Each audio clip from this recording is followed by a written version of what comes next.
April 27 automobile മേഖലയിൽ ഒരു business conclave നടത്തുന്ന കാര്യം നിങ്ങൾ അറിഞ്ഞിരിക്കുമല്ലോ.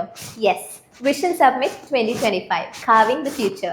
ഈ പ്രോഗ്രാമിനെ കുറിച്ച് കൂടുതൽ അറിയാനായിട്ട് association secretary Sasi Vayalal sir നമ്മുടെ ഒപ്പം ഉണ്ട്. അപ്പോൾ നമുക്ക് സാറിനോട് കൂടുതൽ ചോദിക്കാം. Hi sir. ഹായ്. സോ എന്താണ് ഈ വിഷൻ സബ്മിറ്റ് 2025?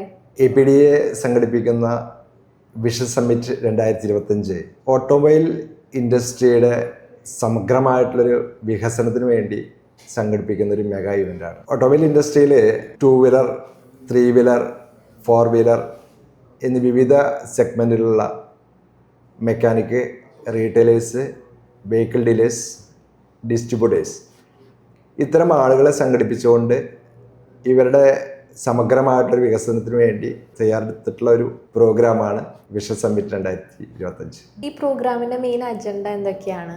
ഈ പ്രോഗ്രാം കാലത്ത് 10 മണിക്ക് തുടങ്ങും. ഇന്ത്യയിലെ പ്രമുഖ കമ്പനികളുടെ സിഇഒമാർ പങ്കെടുക്കുന്ന പാനൽ ഡിസ്കഷനാണ് കാലത്ത് തുടങ്ങുന്നത്.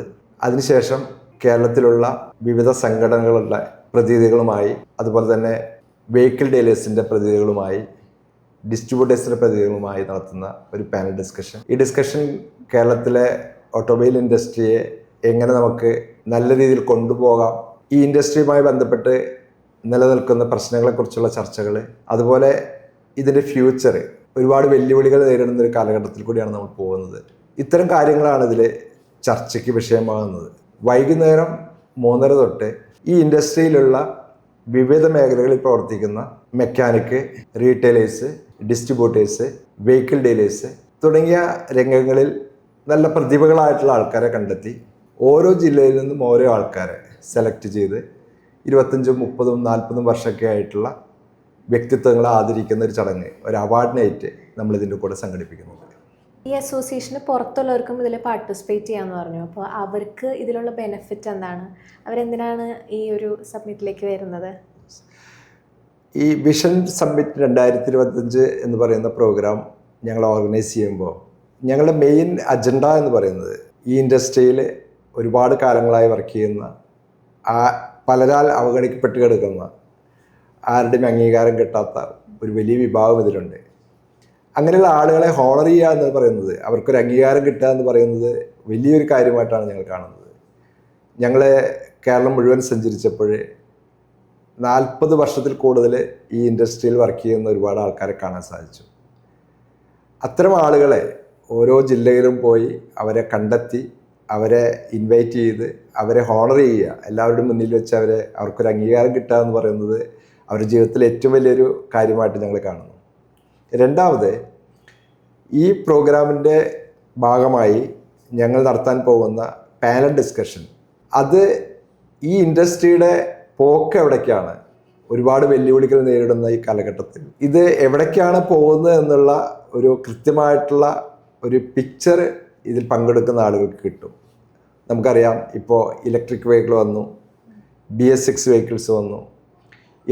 ഇലക്ട്രിക് വെഹിക്കിൾസ്, EV വലിയൊരു വെല്ലുവിളിയാണ് ഈ ഇൻഡസ്ട്രിയിൽ വർക്ക് ചെയ്യുന്ന ആളുകൾക്ക് നൽകുന്നത്. കൃത്യമായിട്ടുള്ള ഒരു ഐഡിയ ആർക്കും തന്നെ ഇല്ല.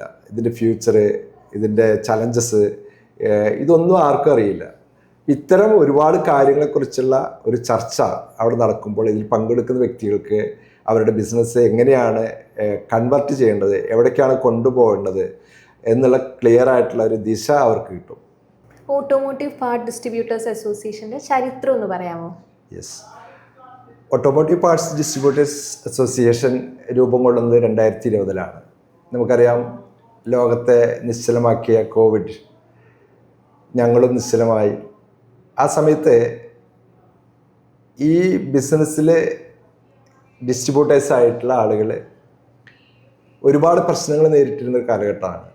ആ പ്രശ്നങ്ങളിൽ എങ്ങനെ നമുക്ക് ഒത്തൊരുമയോടുകൂടി പോകാൻ സാധിക്കും, നമുക്ക് എങ്ങനെ സക്സസ് ആവാൻ പറ്റും എന്നുള്ളൊരു ചിന്തയാണ് ഈ ഓട്ടോമോട്ടീവ് പാർട്സ് ഡിസ്ട്രിബ്യൂട്ടേഴ്സ് അസോസിയേഷൻ രൂപം നൽകാനുള്ള കാരണം. നിലവിൽ ഈ അസോസിയേഷൻ്റെ പ്രസിഡന്റ്, സെക്രട്ടറി, ട്രഷറർ ഇതൊക്കെ ആരാണ്? ഈ സംഘടനയുടെ പ്രസിഡന്റ് എറണാകുളത്ത് ഉള്ള ഭവാനി ഡിസ്ട്രിബ്യൂട്ടേഴ്സിൻ്റെ മാനേജിങ് ഡയറക്ടർ ശ്രീ മനീഷ് ഗുപ്തയാണ്. സെക്രട്ടറി ഞാൻ തന്നെയാണ്. എൻ്റെ പേര് ശശി വയലാൽ. ഞാൻ ഹൈടെക് ഏജൻസി എന്ന സ്ഥാപനത്തിൻ്റെ മാനേജിങ് പാർട്ട്ണറാണ്. Treasurer Shri Babu Sebastian, general space എന്ന സ്ഥാപനത്തിൻ്റെ മാനേജിംഗ് പാർട്ണറാണ്. സബ്മിറ്റിനെ നല്ല രീതിക്ക് സപ്പോർട്ട് ചെയ്യാനും അതിന് പാർട്ടായിട്ട് ഒരുപാട് കമ്പനീസ് ഉണ്ടാവുമല്ലോ. അപ്പോൾ ഏതൊക്കെ കമ്പനീസാണ് ഈ സബ്മിറ്റിനെ സപ്പോർട്ട് ചെയ്യാനായിട്ട് ഉള്ളത്? യെസ്, ഇന്ത്യയിലെ മിക്കവാറും എല്ലാ പ്രമുഖ കമ്പനികളുമായിട്ട് ഞങ്ങൾ അസോസിയേറ്റ് ചെയ്യുന്നുണ്ട്. ഇതിൽ മെമ്പർമാർ ഇന്ത്യയിലെ ലീഡിങ് കമ്പനികളുടെ പ്രൊഡക്റ്റുകളാണ് ഹാൻഡിൽ ചെയ്യുന്നത്, ഡിസ്ട്രിബ്യൂട്ടേഴ്സാണ്. ഈ വിഷൻ സമ്മിറ്റ് 2025 എന്ന പ്രോഗ്രാമുമായിട്ട് ഏറ്റവും കൂടുതൽ സപ്പോർട്ട് ചെയ്യുന്ന 4 കമ്പനികളാണുള്ളത്. ഒന്ന് സ്റ്റീൽ ബേഡ്, ഇന്ത്യയിലെ മൊത്തം ലീഡിങ് കമ്പനിയാണ്. 2 സ്പാർക്ക് മിണ്ട, 3 ബോഷ്, 4 പെട്രോനാസ്. ഇവരാണ് ഈ പ്രോഗ്രാം സ്പോൺസർ ചെയ്യുന്നത്. ഈ കമ്പനികളാണ്. ഇന്നത്തെ കാലത്ത് ഇതേപോലെ ഒരു അസോസിയേഷൻ്റെ അതിൻ്റെ ഒരു പർപ്പസ്, അതിൻ്റെ ഒരു കാരണം, അങ്ങനെ ഒരു അസോസിയേഷൻ വേണം എന്നുള്ളൊരു കാരണം എന്താണ്?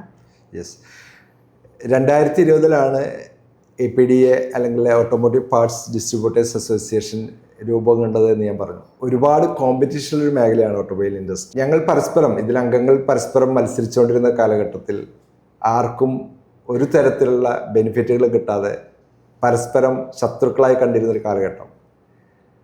കോവിഡ് വന്ന സമയത്ത് എല്ലാവരും സ്വയം തിരിച്ചറിയാനായിട്ട് ഇങ്ങനെ കോമ്പറ്റ് ചെയ്ത് കഴിഞ്ഞാൽ ഈ ബിസിനസ്സിൽ പിടിച്ചു നിൽക്കാൻ പറ്റില്ല, ഒത്തൊരുമയോട് പോയി കഴിഞ്ഞാൽ ഈ ഫീൽഡിൽ വിജയിക്കാൻ പറ്റുമെന്നുള്ളൊരു തിരിച്ചറിവാണ് ഇങ്ങനൊരു അസോസിയേഷൻ ഫോം ചെയ്യാനായിട്ട് ഞങ്ങളെ പ്രേരിപ്പിച്ച ഘടകം. ഇപ്പോൾ ഇതിൽ അംഗങ്ങളെല്ലാവരും മത്സരിക്കുന്നുണ്ടെങ്കിൽ പോലും അത് വളരെ ഹെൽത്തി ആയിട്ടുള്ള രീതിയിലാണ് മത്സരിക്കുന്നത്.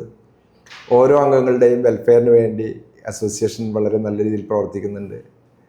ഒരുപാട് സെമിനാറുകൾ സംഘടിപ്പിക്കാനായിട്ട്, ഒരുപാട് ഇതിലെ മെമ്പേഴ്സിനെ ബെനിഫിറ്റ് ചെയ്യുന്ന ഒരുപാട് കാര്യങ്ങൾ സംഘടിപ്പിക്കാനായിട്ട് കഴിഞ്ഞ 5 വർഷം കൊണ്ട് ഈ സംഘടനയ്ക്ക് സാധിച്ചിട്ടുണ്ട്.